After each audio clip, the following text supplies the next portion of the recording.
Hello नमस्कार मित्रांनो, मी पवन देशपांडे तुमचं आपल्या युट्यूब चॅनलमध्ये सहर्ष स्वागत करतो. मित्रांनो, काल एक व्हिडिओ टाकला होता मी अंगणवाडी परीक्षेच्या बाबतीमधला. ओके, एक जाहिरात ऑलरेडी पडलेली आहे. अपकमिंग मध्ये अजूनही जाहिराती अंगणवाडी परीक्षेच्या पडणार आहेत. नेमक्या अंगणवाडी परीक्षका म्हणजे मुख्य सेविका याच्या कोणत्या कोणत्या जाहिराती पडू शकतात? सगळ्यात पहिली गोष्ट तर हे कशा पद्धतीने जाहिराती पडतात, ज्यामध्ये खात्यांतर्गत असतील किंवा जनरल सगळ्या मुलींसाठी असतील, याबद्दलची आज संपूर्ण माहिती सांगणार आहे. सोबतच याचा सिलेबस कशा पद्धतीने असू शकेल, ज्याचा आपण अभ्यास सुरुवात केला पाहिजे. एक मी आधी सांगून ठेवत आहे, बरेचसे धप्पे या वर्षामध्ये तुम्हाला बसणार आहेत. भरपूर साऱ्या डिपार्टमेंटच्या जाहिराती अजूनही पडणार आहेत. नेक्स्ट व्हिडिओमध्ये मी तुम्हाला त्याबद्दल सुद्धा माहिती सांगणार आहे की कोणत्या कोणत्या डिपार्टमेंटच्या जाहिराती पडू शकतात. हा व्हिडिओ अंगणवाडी पर्यवेक्षकाचा आहे, ज्यासाठी फक्त आणि फक्त मुली इलिजिबल आहेत. म्हणजे हे पद फक्त मुलींसाठी, महिलांसाठी असतं. तर हा व्हिडिओ, माझा विनंती आहे सगळ्या मुलांना, हा व्हिडिओ तुमच्या घरातील महिलांपर्यंत नक्की पोहोचवा जर त्यांनी अभ्यास करत असतील तर. ओके, चलो तर आजच्या व्हिडिओला सुरुवात करत आहे मी. आजचा व्हिडिओ नेमका कशासाठी आहे तर अंगणवाडी पर्यवेक्षकाची भरतीची ऑलरेडी एक जाहिरात पडलेली आहे आणि अपकमिंग मध्ये आणखीन कोणत्या जाहिराती पडू शकतात त्याबद्दलचा हा व्हिडिओ आहे. दुसरी गोष्ट, नेमकं खात्यांतर्गत कोण फॉर्म भरू शकतं आणि जनरल मध्ये म्हणजे सगळ्यांसाठी सरळ सेवेमध्ये कोण फॉर्म भरू शकतं, यावरती मी तुम्हाला डिटेल माहिती सांगणार आहे. आणि सोबतच याचा सिलेबस कशा पद्धतीने असतो, आपण अभ्यास कसा केला पाहिजे, यावरती सुद्धा मी थोडक्यात तुम्हाला आजच्या व्हिडिओमध्ये माहिती सांगणार आहे. तर माझी विनंती आहे सगळ्या मुलींना, जर तुम्ही अंगणवाडी सेविकेची तयारी, अंगणवाडी पर्यवेक्षिकेची तयारी जर करत असाल तर या मिनिटापासून सुरुवात करा, कारण पुढच्या जाहिराती सुद्धा लवकरच याच्या पडू शकतात. ओके, तुमचे डाऊट सगळे कमेंट बॉक्समध्ये टाका आणि जेणेकरून मी त्या नेक्स्ट व्हिडिओमध्ये ते डाऊट्स वरती एखादा व्हिडिओ घेऊ शकेल. वेळ न वाया घालता नेमकं बघा, खात्यांतर्गत काय असते, सरळ सेवेमध्ये काय असते, या जाहिरातीपैकी कोणती जाहिरात पडली आणि अपकमिंग मध्ये लवकरच कोणती जाहिरात पडू शकते, याबद्दलची मी तुम्हाला माहिती इथं शेअर करणार आहे. चलो लेट्स स्टार्ट. सगळ्यात इम्पॉर्टंट गोष्ट, अंगणवाडी पर्यवेक्षिकेची ही नवीन बॅच जी आहे ती 15 ऑगस्ट पासून सुरुवात होणार आहे आपल्याकडे. 15 ऑगस्ट पासून याची टू द पॉइंट तयारी मी तुमच्याकडून करून घेणार आहे, जसं मागच्या वेळेस आपल्या अंगणवाडी परीक्षेची तयारी झाली होती त्याच पद्धतीनं. सोबतच हा अभ्यासक्रम करत असताना आपल्याला एक बाकीच्या परीक्षांचा पण एकदम चांगल्या पद्धतीने अभ्यास व्हायला पाहिजे, यासाठी ही बॅच मी चांगल्या पद्धतीने डिझाईन करणार आहे. म्हणजे एकच बॅचला ऍडमिशन घेतल्यानंतर तुम्हाला सगळ्या पदाची तयारी प्रॉपर करता आली पाहिजे. जसं की आता बऱ्याचशा एक्झाम एमपीएससी कडे जाणार आहे, तर त्यांची देखील तुम्हाला चांगल्या पद्धतीने तयारी करता यावी, यासाठी मी सिलेबस डिझाईन करत आहे. ही परीक्षा जरी सरळ सेवेतून होत असली तरी सुद्धा तयारी अशी करायची आहे की एमपीएससी मार्फत होणाऱ्या परीक्षेसाठी सुद्धा आपण चांगल्या पद्धतीनं त्याला फेस होता आलं पाहिजे आपल्याला. ओके, या बॅच बद्दलची सगळी माहिती मी या टेलिग्रामला सर्च करा, पवन सर टेलिग्राम. माझं सगळ्यांना सांगणं आहे, माझे सगळ्यात जास्तीत जास्त गोष्टी टेलिग्रामला पडत असतात. तर पहिला आणि इम्पॉर्टंट गोष्ट, पवन सर टेलिग्राम हे टेलिग्राम चॅनल सर्च करा. इथं मी उद्या तुम्हाला लिंक शेअर करेन, त्या लिंकवरून डायरेक्टली सुरुवातीच्या विद्यार्थ्यांना बऱ्यापैकी चांगल्या पद्धतीनं मिनिमम प्राइस मध्ये बॅचेस अवेलेबल करून देणार आहे. तर पहिल्यांदा हे जॉईन करा, नंतर आपण बॅचेस बद्दलचं डिटेल सांगू. ओके, तर अंगणवाडी पर्यवेक्षिका किंवा अंगणवाडी मुख्य सेविका दोन्ही एकच पद आहे. बऱ्याच वेळेस ग्रामीणमध्ये आणि शहरीमध्ये पर्यवेक्षिका किंवा मुख्य सेविका अशा नावाने त्याला ओळखलं जातं. चांगलं पद आहे, बऱ्यापैकी याचा पे स्केल चांगला असतो. ओके, मागच्या वेळेस जी जाहिरात पडली होती मागच्या वर्षी, ती 102 पदांसाठी होती. आणि मुलींना एक लक्षात ठेवा, या 102 पदाच्या बरोबरीनच मुलींसाठी एक सेपरेट आणखीन एक जाहिरात आली होती, महिला बालविकासची पण. ओके, परत ती पण जाहिरात रिपीट होणार आहे. ओके, चलो तर हे डिपार्टमेंट नेमकं काय, एकात्मिक बाल विकास सेवा योजना, ज्याला आपण ICDS integrated child development services scheme म्हणत असतो, याच्या अंडर या जाहिराती पडत असतात. मग एक एक गोष्टी याच्याबद्दलच्या मी स्टार्ट पासून सांगतो तुम्हाला की कशा पद्धतीने जाहिरात पडतील. तत्पूर्वी सगळ्यात इम्पॉर्टंट गोष्ट, सध्या जी जाहिरात पडली आहे ते 272 पदांसाठीची आहे, ज्यासाठी शहरी भागातील अंगणवाडी सेविका इलिजिबल आहेत. म्हणजे ही जाहिरात सगळ्या मुलींसाठी नाहीये ज्या ऑलरेडी अंगणवाडी सेविका म्हणून काम करतायत. हा व्हिडिओ जर असा अंगणवाडी सेविकांपर्यंत फॉरवर्ड करा.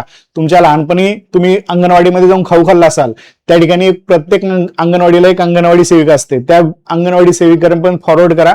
त्यांना सांगा आमचे सर आहेत जे तुमची चांगल्या पद्धतीने तयारी करून घेतील. आणि अंगणवाडी सेविका जर तुम्ही बघत असाल तर अंगणवाडी सेविकांच्या ग्रुप्स जे असतात, व्हॉट्सअप ग्रुप्स, त्याच्यामध्ये सुद्धा हा व्हिडिओ शेअर करायला विसरू नका. तुमची अगदी टू द पॉइंट बेसिक पासून तयारी या परीक्षांची मी करून घेणार आहे. ओके, 272 पदाची जाहिरात शहरी भागासाठी आहे. ग्रामीणसाठी अजून जाहिरात पडली नाहीये. ग्रामीणसाठीची जाहिरात पण लवकरच पडणार आहे. गाफील राहायचंय, गाफील राहा, तयारी करायचंय, तयारी करा. दोन्ही गोष्टी तुमच्या हातामध्ये असणार आहेत. एक गोष्ट लक्षात ठेवा, शक्यता जी आहे ती मी आता सांगून ठेवतो. आता ही पडले शहरी अंगणवाडी सेविकांसाठीची जाहिरात, म्हणजे ज्या 10 वर्षापासून आहेत, वय 50 वर्षापर्यंत आहे. तुम्हाला इथे इलिजिबिलिटी क्रायटेरिया पण मी ऑलरेडी मागच्या व्हिडिओमध्ये सांगितला.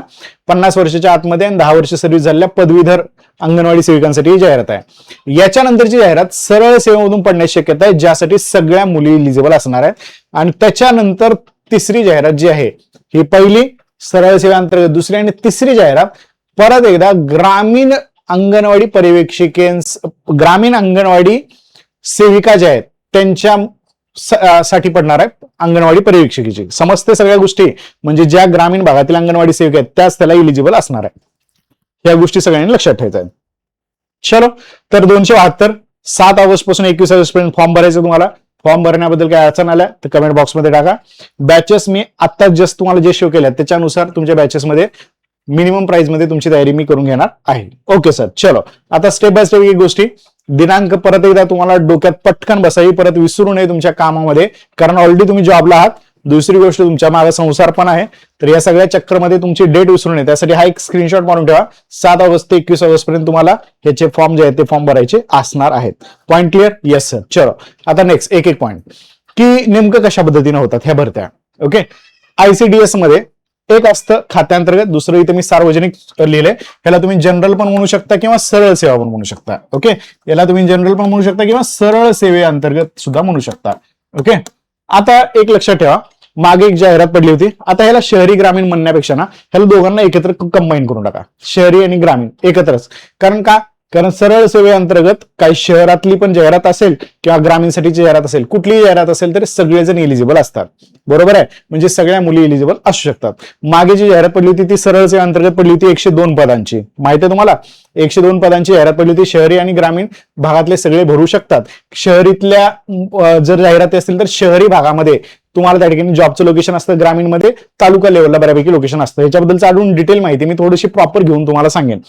फक्त आता एक लक्षात ठेवा की आयसीडीएस अंतर्गत एक खात्यांतर्गत येते, जे की नुकतीच जाहिरात पडली आहे शहरीसाठी, जे मी आता तुम्हाला कितीची दाखवली, 272 पदांची दाखवली. ही शहरी अंगणवाडी सेविकांसाठी, ज्या अंगणवाडी सेविका शहरी भागात काम करतायत त्यांनीच याचा फॉर्म जे आहे ते फॉर्म भरू शकतात. ते शहरी भागांसाठी असणार आहेत. ग्रामीणसाठी वेगळी जाहिरात येणार आहे. ओके, आणि याची सार्वजनिक म्हणजे सरळ सेवेअंतर्गत वेगळी जाहिरात जी आहे ती वेगळी जाहिरात पडू शकते. आता जर मला विचारलं तर माझ्या माहितीनुसार ही जाहिरात पडलेली आहे. यानंतर तुमची सरळ सेवेअंतर्गत जाहिरात पडण्याची शक्यता आहे. तर सगळ्या मुलींना सांगणं माझं, जे तयारी करतायत याची प्रॉपर तयारी करा. आणि ग्रामीण भागातील अंगणवाडी पर्यवेक्षकांसाठी सुद्धा एक जाहिरात पडणार आहे. चलो ठीक आहे, आता ह्या 2-3 गोष्टी क्लिअर झाल्या तुम्हाला. आता अजूनही यामध्ये भरपूर साऱ्या गोष्टी करेक्शनच्या असतील, त्या गोष्टी मी तुम्हाला हळूहळू स्टेप बाय स्टेप सांगणार आहे. एवढ्या गोष्टी सगळ्यांना क्लिअर झाल्या असतील तर एक गोष्ट सांगतो मी तुम्हाला, सर सिलेबस नेमका काय असू शकतो. 90% हाच सिलेबस तुमचा असणार आहे. परीक्षा टीसीएस कडे जाणार आहे आणि टीसीएस न मागची सरळ सेवेची परीक्षा घेतली होती आणि त्यामुळं तुमचा 99% सिलेबस जो आहे तो सिलेबस हा असू शकतो. ओके, मी काय म्हणत आहे, असू शकतो. 99% सिलेबस हाच असणार आहे. त्यामुळे तुम्ही पहिल्यांदा बेसिक याची तयारी चालू करा. परीक्षा टीसीएस घेणार आहे, त्यामुळे ज्या मागच्या परीक्षेला होता सिलेबस तोच या ठिकाणी पण असणार आहे. मग काय काय असतो सिलेबस? इंग्रजी असतं 10 मार्काला, 10 प्रश्न असतात, 20 मार्काला इंग्रजी असतं.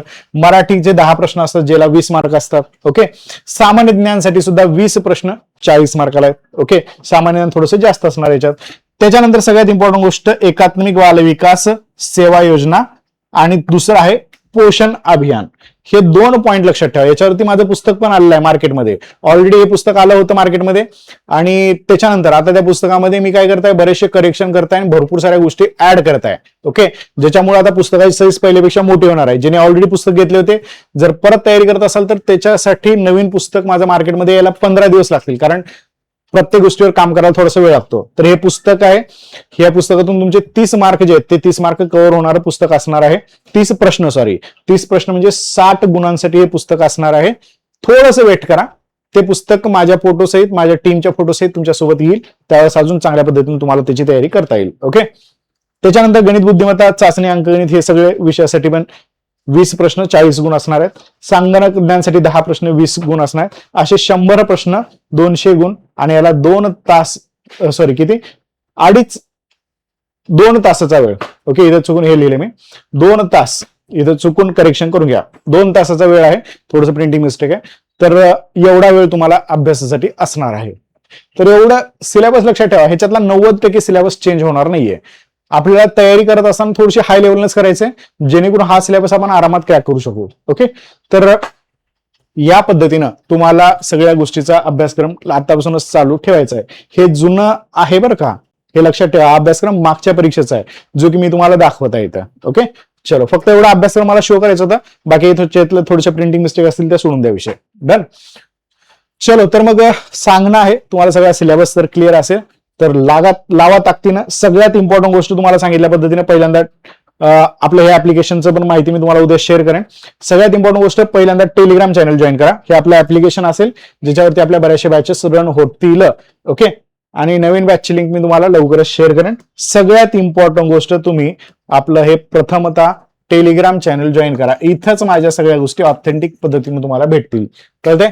चलो, तर ठीक आहे. Thank you, take care, bye bye. काही अडचणी असतील तर कमेंट बॉक्समध्ये नक्की टाका, जेणेकरून मला तुम्हाला त्या अडचणी नेक्स्ट व्हिडिओमध्ये कव्हर करता येतील. ओके, चलो, थँक्यू, बाय.